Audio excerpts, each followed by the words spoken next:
trying to sort of find a new spot on this 49er conversation, this Kyle Shanahan conversation.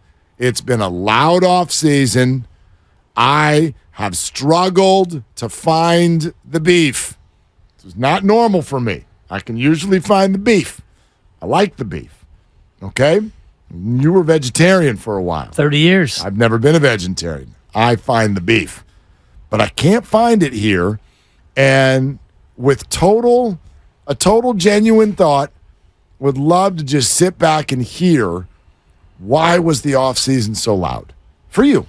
For any of you. Well, it's easy why it was so loud. It's because you had a quarterback, not a controversy. You had a quarterback question. You had a quarterback conundrum. And the big question was, Trey Lance, is he going to be QB2?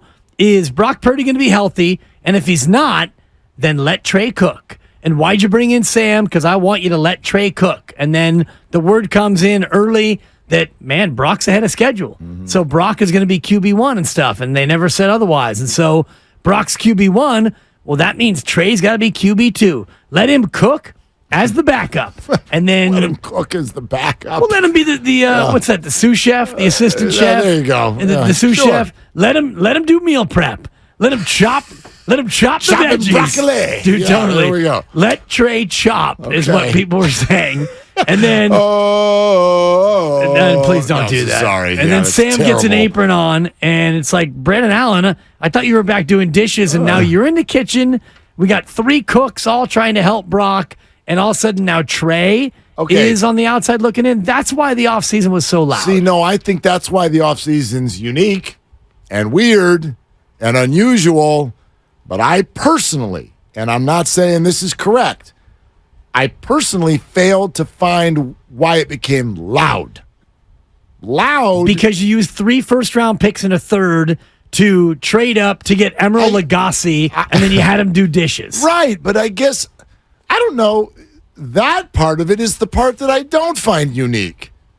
Where's or unusual? Well, where's the city in America where there's a fan base that's like, you know what, around here, we've never, ever had a bad first-round draft pick. Never happened here. We've never messed up on the draft pick. But what city, to your point, what team has ever used high first-round draft capital and never given their quarterback a chance? And I know he got a little bit of a chance, but Steve, I guess they never gave their quarterback a fair shake. He never. And again, this is not me.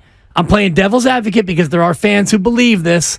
I think that Trey got a fair shake and got hurt, and he got a chance and he got hurt, and Kyle Shanahan realized, my God, I made a mistake. How do I get me out of this mess?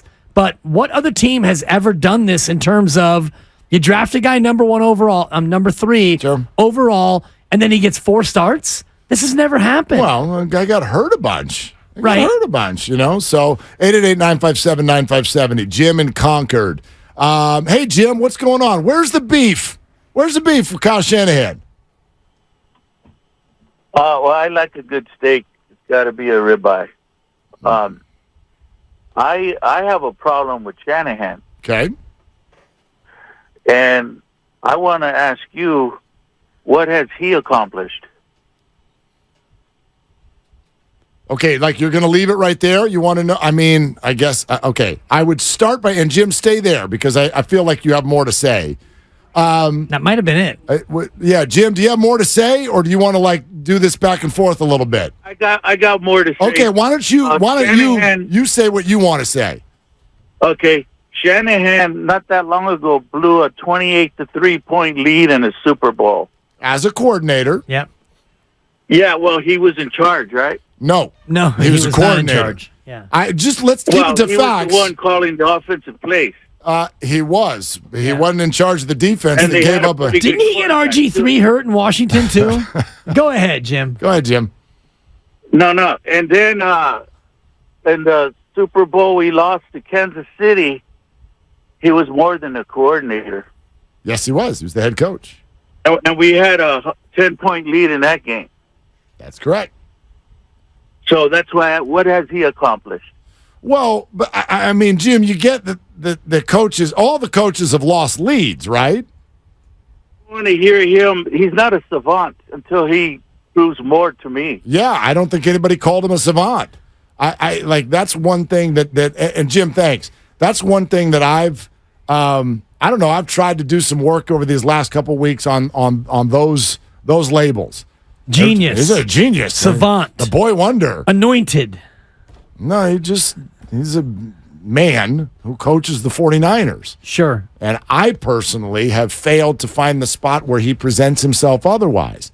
Now, I know this perceived condescension is where I think people end up with those sorts of labels.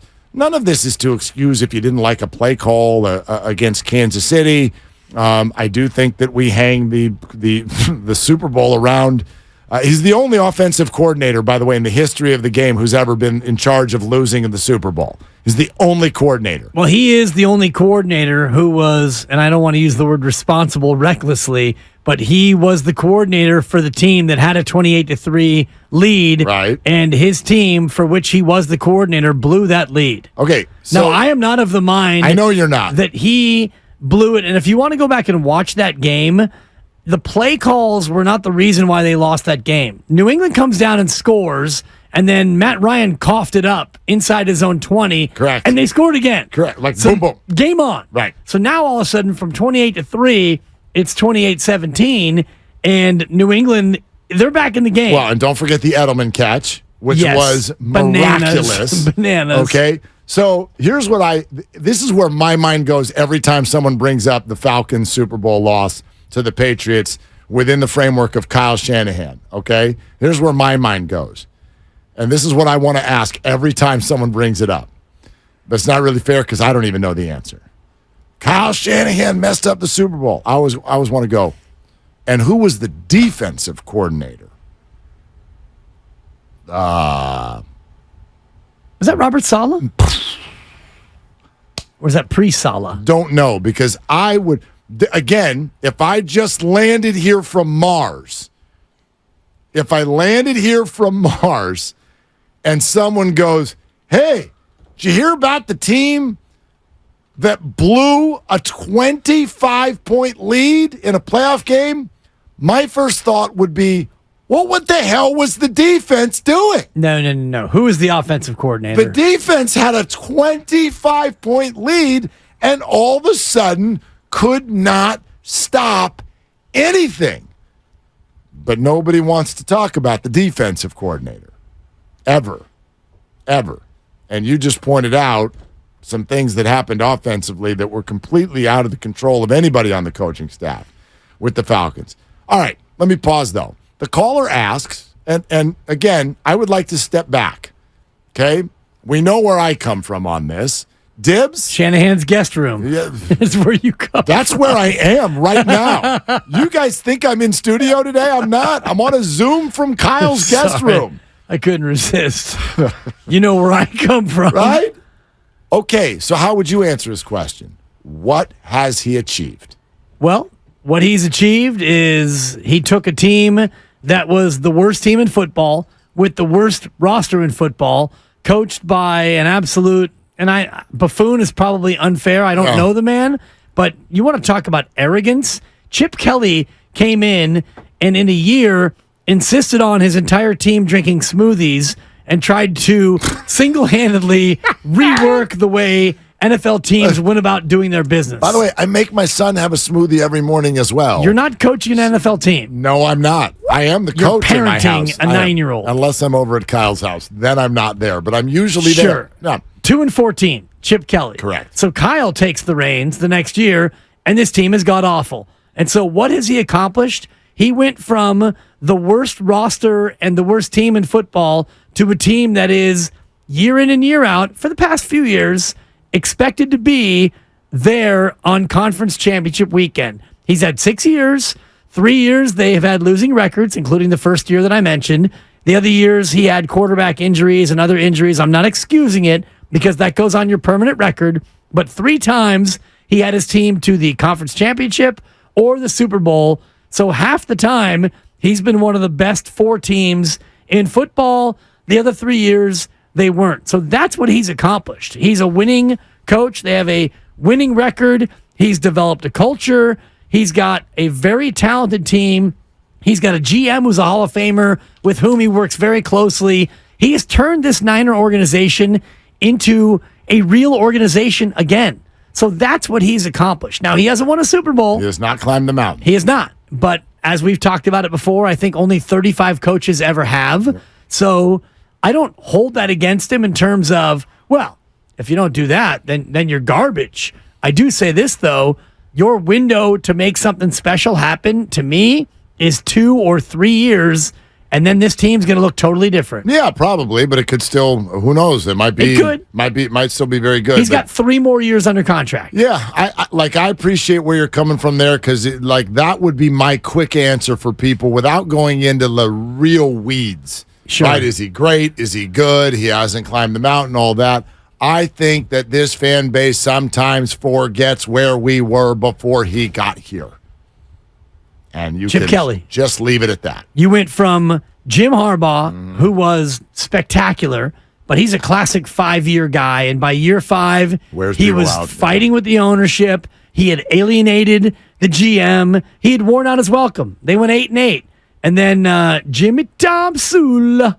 We had the Tomsula era, which was a disaster, only to be outdone by Captain Smoothie, who went 2-14. So you went from a Harbaugh team that peaked to 8-8 to Tomsula to Kelly, and then Kyle took over and they lost their first 10 games. That was the low point. Bobby in Los Altos next up here on Willard and Dibs. Hey, Bobby, thanks for calling. What's up? Hey, so you're asking where's the beef? I think there's as much beef as there is on a White Castle mini slider. Here's the point, I think. Delicious. People need something to complain about. You guys, not we, because I'm not including myself here, you guys don't know how good you have it. This whole point about he gets a free pass, I'm not quite sure. What do you want to do? You want to fine him? You want to fire him? Then ask yourself, who are you going to get that's better? So there's really 3 points here. You don't have to like him. Number one, you don't have to like him. You need results. He delivers results. Of course, he had an inside track to get into the league. But he isn't still in the league now because of his dad. He's in the league because he brings wins.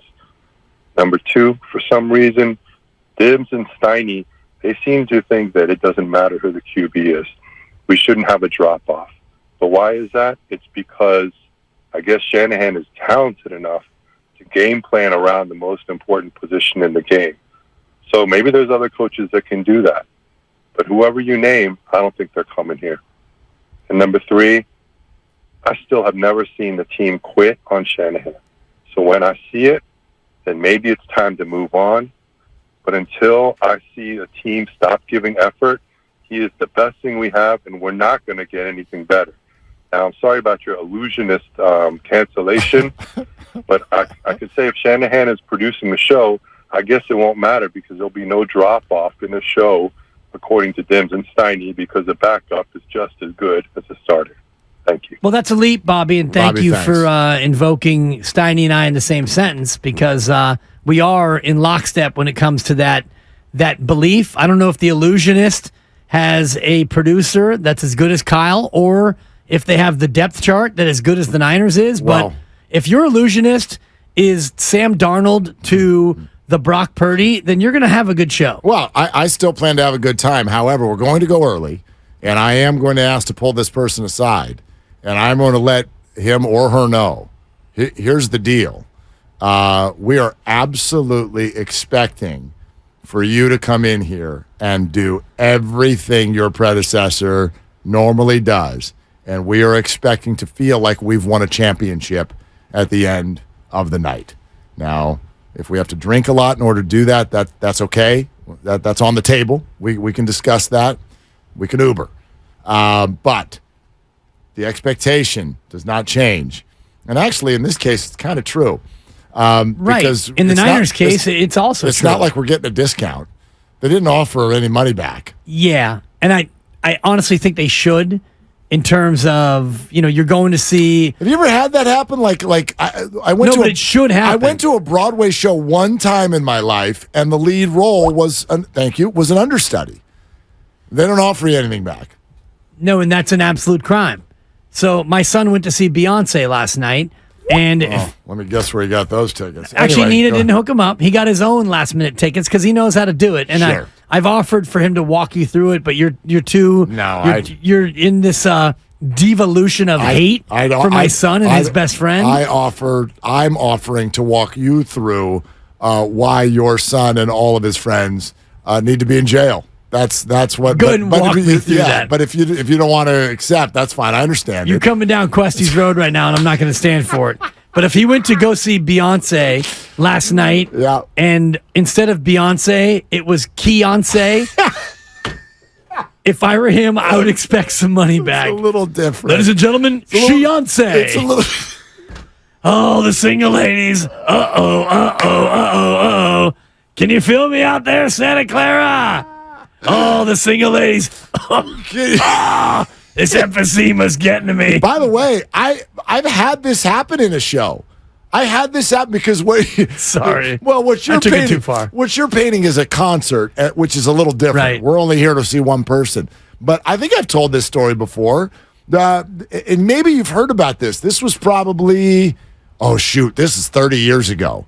30 years ago, Golden Gate Fields and Golden Gate Park, I should say. It wasn't a horse track. Golden Gate Park. And this was at the height of the grunge era. And Pearl Jam was coming, and it was a huge crowd, okay? Vedder got sick. He did 7 songs, and he rolled out. He puked on stage. Oh, jeez. And he rolled out. It was like 100-and-something degrees in the city, one of the hottest days on record. And he rolled out. Guarantee you some of you listening were at that show. He rolled out, but you thought he was going to come back. It's like, he's going to go in the back, right? Like an NFL game. Get a little shot. Come on back out, Eddie. You go in the blue tent. Neil Young comes out. Wow. Okay. Here comes Neil Young. Sure. Which to some people, wow, Neil Young. But to other people like me, I was 18. I'm like, yeah, I'm not a Crosby, Stills, and Nash guy. So this is not really doing a lot for me. And you've now performed Rockin' in the Free World 4 times. Are you out of songs? What's going on? I'm hot. I need water. This is what it felt like the whole time. Yeah. Well, he ended up performing for like 2 hours, and Eddie never came back. He never came back. Now, do you think that I was offered my money back? No. And if Eddie do you think I was offered anything? If Eddie did 5 songs, then it's like going to a baseball game where you have rain after the 5th. Hey, you went 5 innings. If Eddie goes 5 songs, it's the same thing.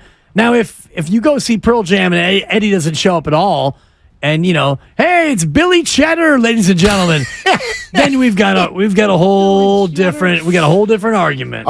Actually, what they did was they offered, I think a year later, if you had held on to your ticket, all you had to do was send it in, and you got a free ticket the next time they came back to the Bay Area, which was at the San Jose.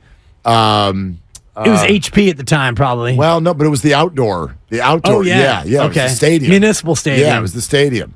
Or Spartan Stadium. Yeah. And we got free tickets, and they played for 3 That's hours. good. And, so we got that. You had to hold on to your ticket. But anyway. Yeah. I've always believed in dynamic pricing on the way out. Like, if you go to a Warrior game and Steph gets load managed, then you should get your money back. Yeah, but what happens if he hits a buzzer beater? You're asking for extra. More money? Yeah. Folks, on your way out, that game was special. You'll be paying an extra 20% on your way out the door. We decided that you owe us $56. Exactly. We take Venmo or cards Totally. on the way out the door.